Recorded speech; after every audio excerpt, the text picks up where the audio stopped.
আসসালামু আলাইকুম। সংবাদে আপনাদের সবাইকে স্বাগত জানাচ্ছি। আমি ফিরোজ তোহা। শুরুতেই সংবাদ শিরোনাম।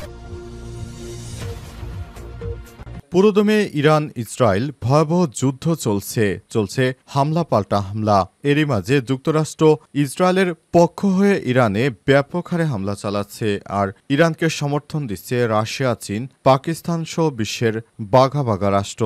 এরই মাঝে শুরু হয়ে গেল তৃতীয় বিশ্বযুদ্ধ, আর আমাদের হাতে এসে পৌঁছেছে তৃতীয় বিশ্বযুদ্ধের সর্বশেষ গুরুত্বপূর্ণ সবথেকে তাজা আপডেট সংবাদ। প্রথমেই জানাবো ৩০ মিনিটের ব্যবধানে ২৭ ক্ষেপণাস্ত্রের আঘাত আকাশসীমা বন্ধ করল ইসরায়েল। ইরান দুই দফায় মোট ২৭টি ক্ষেপণাস্ত্র ছুড়েছে। প্রথম দফায় ২২টি, দ্বিতীয় দফায় ৫টি ক্ষেপণাস্ত্র নিক্ষেপ করা হয়েছে। দুই দফার হামলার মধ্য সময়ের ব্যবধান ছিল আধা ঘন্টারও কম। এত অল্প সময় কোনো রাষ্ট্রই এত ব্যাপক হারে হামলা চালাতে পারে না। ইরান নতুন করে সামরিক শক্তির জানান দিতে শুরু করেছে। এতে ইহুদিবাদী ইসরায়েলেরা এবার ধরা পড়েছে। এরপর জানাবো তেল আবিব সহ ইসরায়েলের ১০ স্থানে ইরানের হামলা, আহত ১১। ইসরায়েলের কমপক্ষে ১০টি স্থানে ইরানের ছোড়া রকেট ও বোমা শার্পনেলের টুকরো আঘাত এনেছে। এতে আহত হয়েছে অন্তত ১১ জন। তেল আবিবের জরুরি সেবা বিভাগের এক মুখপাত্র এমনটি জানিয়েছে। প্রাথমিক তথ্য থেকে দেখা যাচ্ছে আক্রান্ত এলাকার মধ্যে রয়েছে কারমেল, হাইফা, তেল আবিব এলাকা এবং উত্তর উপকূলীয় সমভূমি। এবারে জানাবো আফগানিস্তান ইরাকের ভয়াবহ অভিজ্ঞতা থেকে ট্রাম্প ইরান ইস্যুতে যা করতে বাধ্য করেছেন। মধ্যপ্রাচ্যের ক্রমবর্ধমান উত্তেজনার মধ্যে ইরানকে লক্ষ্য করে স্থল অভিযান নয়, বরং সীমিত আকাশ হামলার কৌশলকেই তুলনামূলক নিরাপদ ও কার্যকর বলে মনে করেছেন যুক্তরাষ্ট্রের প্রেসিডেন্ট ডোনাল্ড ট্রাম্প। কারণ আফগানিস্তানে অভিযানের সময় যুক্তরাষ্ট্রের ৭,৫৮৮ মার্কিন সেনা নিহত হয় এবং ৫৩,৫৩৩ জন আহত হয়। এবারে জানাবো যুক্তরাষ্ট্র আন্তর্জাতিক আইন লঙ্ঘন করেছে বললেন ইরানের পররাষ্ট্রমন্ত্রী। ইরানে মার্কিন হামলার পর দেশটির পররাষ্ট্রমন্ত্রী আব্বাস আরাগচ্চি ওয়াশিংটনকে আন্তর্জাতিক আইন লঙ্ঘনের জন্য অভিযুক্ত করেছেন। আজ সামাজিক যোগাযোগ মাধ্যমে দেয়া এক পোস্টে তিনি যুক্তরাষ্ট্রকে এই অভিযোগে অভিযুক্ত করেন। এবং সর্বশেষ জানাবো ফেব্রুয়ারি নির্বাচনী আবাসে রাজনীতিতে ফিরছে স্বস্তি বললেন আমির খসরু। আগামী বছরের ফেব্রুয়ারিতে নির্বাচনের তারিখ নিয়ে সবার মধ্যেই স্বস্তি ফিরেছে বলে মন্তব্য করেছেন বিএনপির স্থায়ী কমিটির সদস্য আমির খসরু মাহমুদ চৌধুরী। তিনি বলেন, মতপার্থক্য থাকবেই, তবে যেসব বিষয়ে ঐক্য হবে সেসব বিষয়ে কাজ করা হবে। প্রিয় দর্শক, এতক্ষণ শুনছিলেন সংবাদ শিরোনাম, এবারে বিস্তারিত। তবে তার আগে বন্ধুরা অনুরোধ থাকবে এই সংবাদটিতে একটি লাইক দিন।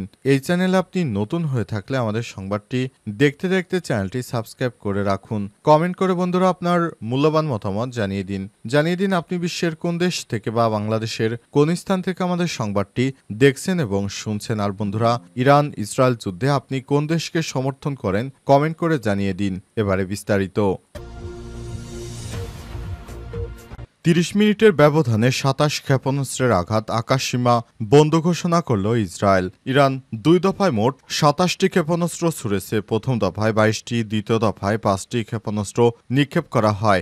দুই দফা হামলার মধ্যে সময়ের ব্যবধান ছিল আধা ঘন্টারও কম। আর এমন প্রেক্ষাপটে নিজেদের আকাশসীমা বন্ধ করে দিয়েছে ইসরায়েল, এমনটি জানিয়েছে ইসরায়েলি সেনাবাহিনী। খবর আল জাজিরার। হামলার লক্ষ্যবস্তু ও এলাকা ছিল ব্যাপক। এর মধ্যে রয়েছে অধিকৃত সিরিয়ার গোলান মালভূমি, আপার গ্যালিলীয় অঞ্চল, উত্তর ও মধ্য উপকূলীয় অঞ্চল। মোট 10টি স্থানে সরাসরি ক্ষেপণাস্ত্র বা বড় ধরনের শার্পনেল আঘাত এনেছে এবং এসব স্থানে বিশেষ করে তেল আবিব এবং হাইফায় ব্যাপক ক্ষয়ক্ষতির খবর পাওয়া গেছে। তবে কোন ধরনের ভবনে কি পরিমাণ ক্ষতিগ্রস্ত হয়েছে তা এখনও স্পষ্ট করেনি ইহুদিবাদীরা, তা এখনও স্পষ্ট নয়। ইসরায়েলি জরুরি চিকিৎসা সেবা বিভাগের প্রাথমিক তথ্য থেকে জানা গেছে সব হামলায় অন্তত ১৬ জন আহত হয়েছে।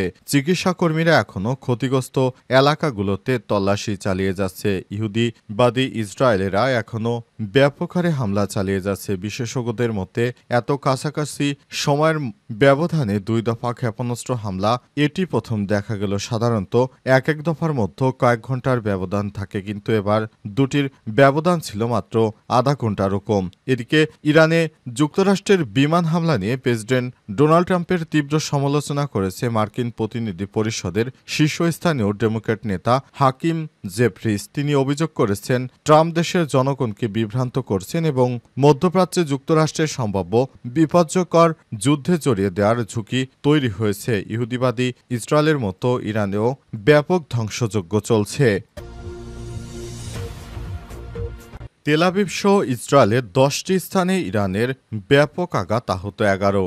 ইসরায়েলের কমপক্ষে 10টি স্থানে ইরানের ছোড়া রকেট ও বোমার শার্পনেল টুকরো আঘাত হেনেছে। এতে আহত হয়েছে অন্তত 11 জন। তেল আবিবের জরুরি সেবা বিভাগের এক মুখপাত্র এমনটি জানিয়েছেন। প্রাথমিক তথ্য থেকে দেখা যাচ্ছে আক্রান্ত এলাকার মধ্যে রয়েছে কারমেল, হাইফা, তেল আবিব এলাকা এবং উত্তর উপকূলীয় সমভূমি।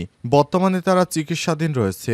সংবাদ মাধ্যম আল জাজিরার প্রতিবেদনে বলা হয়েছে, ইসরায়েলের জাতীয় জরুরি সেবা সংস্থার ম্যাগেন ডেভিড অ্যাডাম জানিয়েছে, আহতদের মধ্যে একজনের শরীরে বোমার শার্পনেলের ক্ষত রয়েছে আর বাকি 10 জন সামান্য আহত হয়েছে। আহতদের হাসপাতালে নিয়ে যাওয়া হয়েছে এবং স্থানীয় প্রশাসন পরিস্থিতি পর্যবেক্ষণ করছে। এই ঘটনার পর স্থানীয় প্রশাসন জনগণকে সতর্ক থাকতে বলেছে এবং আশ্রয় কেন্দ্রে ব্যবহার করতে পরামর্শ দেওয়া হয়েছে। ইরানের ফোর্দো, নাতাঞ্জ ও ইস্পাহানে 3টি পারমাণবিক স্থাপনায় বিমান হামলা চালায়। এরপরই ইসরায়েলে ফের হামলা চালায় তেহরান। এদিকে ইরানে যুক্তরাষ্ট্রের বিমান হামলা নিয়ে প্রেসিডেন্ট ডোনাল্ড ট্রাম্পের তীব্র সমালোচনা করেছেন অনেকেই। পুরো বিশ্বজুড়ে যুক্তরাষ্ট্রের সমালোচনা করা হচ্ছে। রাশিয়া থেকে জানানো হয়েছে তৃতীয় বিশ্বযুদ্ধ লেগে যেতে পারে। যুক্তরাষ্ট্রকে সতর্ক করা হয়েছে, ইহুদিবাদী ইসরায়েলের পক্ষ নিয়ে এই ধরনের ধ্বংসযজ্ঞ চালানো কোনো রাষ্ট্রই মেনে নেবে না, কারণ ইহুদিবাদীদের কেউ দেখতে পারে না। পুরো ইউরোপ এবং আমেরিকা জুড়ে সব দেশেই ইহুদিবাদীদের শায়েস্তা করা হয়, কিন্তু যুক্তরাষ্ট্র ইহুদিবাদীদের এত শ্রদ্ধাভাজন কিভাবে হলেন সেটি এখনো জানা যাচ্ছে না। ইউরোপে নাৎসি বাহিনী ইহুদিবাদীদেরকে একদম খতম করে দিয়েছিল। এখন সেই ইহুদিবাদীরা যুক্তরাষ্ট্রের মাথার উপর বসে আছে।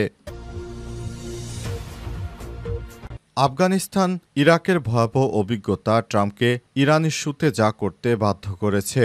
মধ্যপ্রাচ্যের ক্রমবর্ধমান উত্তেজনার মধ্যে ইরানকে লক্ষ্য করে স্থল অভিযান নয়, বরং সীমিত আকাশ হামলার কৌশলকেই তুলনামূলক নিরাপদ ও কার্যকর বলে মনে করেছে যুক্তরাষ্ট্রের প্রেসিডেন্ট ডোনাল্ড ট্রাম্প। আফগানিস্তান ইরাকের ভয়াবহ অভিজ্ঞতা ট্রাম্পকে ইরান ইস্যুতে এমন সিদ্ধান্ত নিতে বাধ্য করেছে। যুক্তরাষ্ট্রের সরকারি পরিসংখ্যান অনুযায়ী ইরাক ও আফগানিস্তানে অভিযানে 7,585 মার্কিন সেনা নিহত হয়েছে, 53,533 জন আহত হয়েছে। নিজের বড় ধরনের ক্ষয়ক্ষতি এড়াতে ইরানের পারমাণবিক স্থাপনায় বোমারু বিমান দিয়ে হামলা চালিয়েছে যুক্তরাষ্ট্র। আজ রাতে ইরানের নাতাঞ্জে ফোর্দো অঞ্চলে পারমাণবিক স্থাপনায় একযোগে হামলা চালানো হয় বলে জানা গেছে। ইরান দাবি করেছে তারা আকাশ প্রতিরক্ষা ব্যবস্থা সক্রিয় করে কিছু ক্ষেপণাস্ত্র ভূপাতিত করেছে, তবে যুক্তরাষ্ট্রের পক্ষ থেকে এখনও আনুষ্ঠানিক ক্ষয়ক্ষতির বিবরণ প্রকাশ করা হয়নি। ওয়াশিংটন দাবি করেছে হামলার মূল উদ্দেশ্য হচ্ছে ইরানের পারমাণবিক সক্ষমতা সীমিত করা।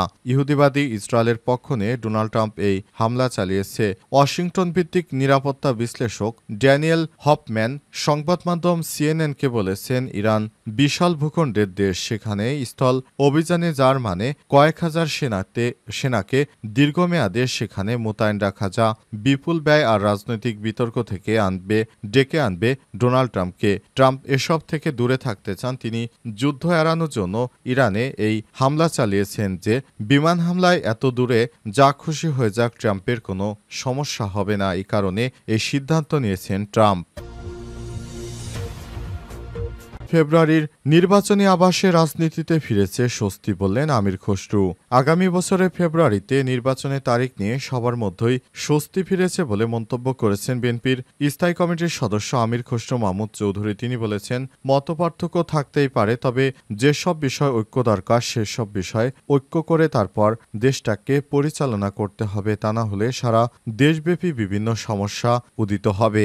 স্বৈরাচারীরা বাংলাদেশটাকে ধ্বংস করে দিয়ে গেছে, তাদের তাদের হাত থেকে বাংলাদেশকে গড়ে তুলতে হলে নতুন নির্বাচনের মাধ্যমে আবার দেশকে গঠন করতে হবে। এ সময় আমির খসরু বলেছেন, বিগত সময়ে স্বৈরাচারীরা দেশটাকে ধ্বংস করে দিয়ে গেছে। তারা বাংলাদেশকে আর পুনর্গঠন করতে পারেনি, বাংলাদেশকে ঋণের ফাঁদে ডুবিয়েছে। আমরা চাই অন্তর্বর্তীকালীন সরকারের মাধ্যমে দেশে একটি সুষ্ঠু ও নিরপেক্ষ নির্বাচন হওয়ার পর দেশটাকে আবার নতুন করে সাজাতে হবে। দেশটাকে যে স্বৈরাচারের দোসরেরা আছে আর তাদেরকে ধরে ধরে তারপর শাস্তির আওতায় নিয়ে আসতে হবে। যারা বিগত সময় নির্বাচনে কারচুপি করেছিল, অর্থাৎ বিগত নির্বাচনের প্রধান ৩ নির্বাচন কমিশনার সহ যারা বিগত সময়ে দেশটাকে ধ্বংসের দ্বারপ্রান্তে নিয়ে এসেছিল, তাদেরকে অবশ্যই আইনের আওতায় আনতে বিএনপির পক্ষ থেকে তাদের বিরুদ্ধে মামলা করা হয়েছে। কোর্টের মাধ্যমে মামলা করে তারপর তাদেরকে শাস্তির আওতায় নিয়ে আসার জন্য বিএনপির এই কর্মসূচি বলে জানান বিএনপির এই সিনিয়র নেতা। তিনি আরো বলেছেন, আমাদের নেতা তারেক রহমান খুব শীঘ্রই দেশে ফিরে আসবে। দেশে ফিরে আমরা রাজনৈতিক দলটাকে একটি লেমিনেটিং সিস্টেম অর্থাৎ স্বয়ংসম্পূর্ণ করে তারপর নতুনভাবে দেশ গড়ার কাজে আমরা প্রত্যর্পণ করতে পারব।